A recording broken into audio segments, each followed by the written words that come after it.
ummata fikri ummata jaalala gaming keenya jaaluko gaming keenya guyyaa 3 qofa tafe fonaadha ko inni diboraatko inni oromoo maal jedha seetan inni kunnooti jedhan kunoodha jechuun ni nafoo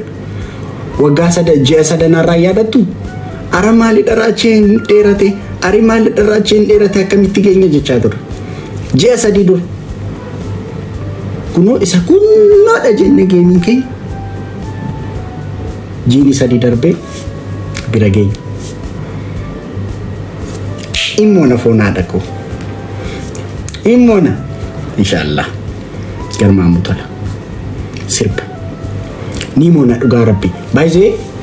waan tokko beekuu qabdan baay'ee we have 3 options gaming kanarratti carraa 3 qabna ilaana dhagaa kana hundumti keessan dhagaa gaming keenya kanarratti carraa 3 qabna ila tokko himmoona yookiin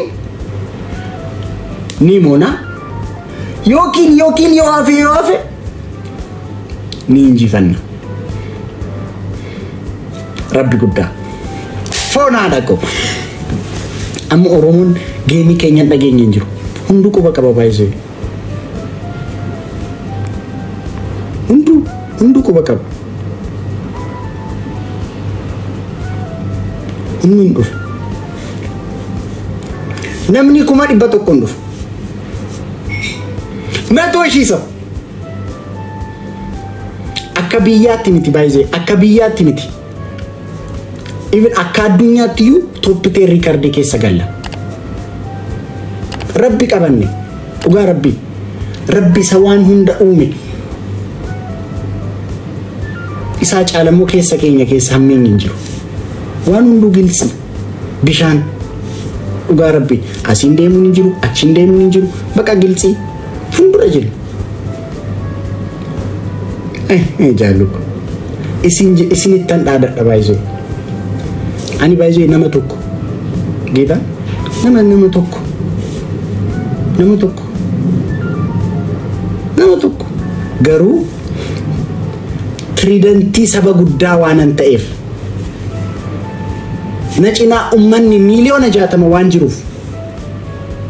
miliyoona 10 miti ummata Finfinnee miti ummata Adaamaa miti ummata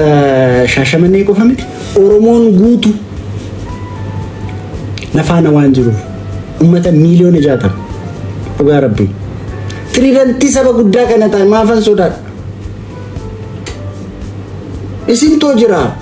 ama fakkeenyaa fotoon qobaa ta'e baraan itti sodaadhe qaba baay'ee dhugaa rabbi indi harra misaan hin jiru moo jedhee baraan itti sodaadhe qaba harra buskutiin hin jiru moo harra maal cornaaqeen hin jiru moo jedhee baraan itti sodaadhe qaba baay'ee yogas tridentiin turre yookaan saamunaa gurgurtaa yookaan mana fiilmii olta fonaadha ko indi harra cornaaqeen hafuufuma ምናምን barrisuun jira baay'ee barasana sodaatanii edda tridentii ta'anii edda saba guddaa kana of biraa qabaatanii eenyuun sodaatu ante dhugaa rabbiin isin jedhamu konfidensiin kan bira amma gaafii komentiin iyyuu nan erga mucittiin kun of dhibdeettu oromoo raachuun kee gurranyaadha faayedhu indee kan keessan taane akkamittiin godaran fona gurranyaa nama gootuun dhugaa rabbi gurranyaa nama gootuun as dhuftanii raachuu koo bareedina kee raachuu koo tridentii keenya raachuu koo kanaaf gurranyaa taane baay'ee Osman ko giftiin keenya gaming keenya haa ta'u baay'ee sirriitti moo waan qabnuuf gaming keenya irratti nuuf haa ta'u giftiin yelbi qirtsiin illee gaming keenyaaf nu barbaachisi ganaadha baay'ee Hamza brother abbay ganaadha awaajiin hin awwajamne bargana gana awaajii awwajna gana namni baay'ee viidiyoo yu ganaan hojjenne hiriyoonni koo baay'ee ijoolleen keenya Ganaa naaf hojjetu. Boru amma ijoolleen baay'ee viidiyoo naaf hojjetu ganaa. Dhugaa rabbi. Beekaa dhiisan amma geemiin koo ga'utti dhiisan. Boru namni baay'ee viidiyoo hojjeta. Bakka TikTok. Achi riikardiitti dhaadannu qabaanna foon haadha koo.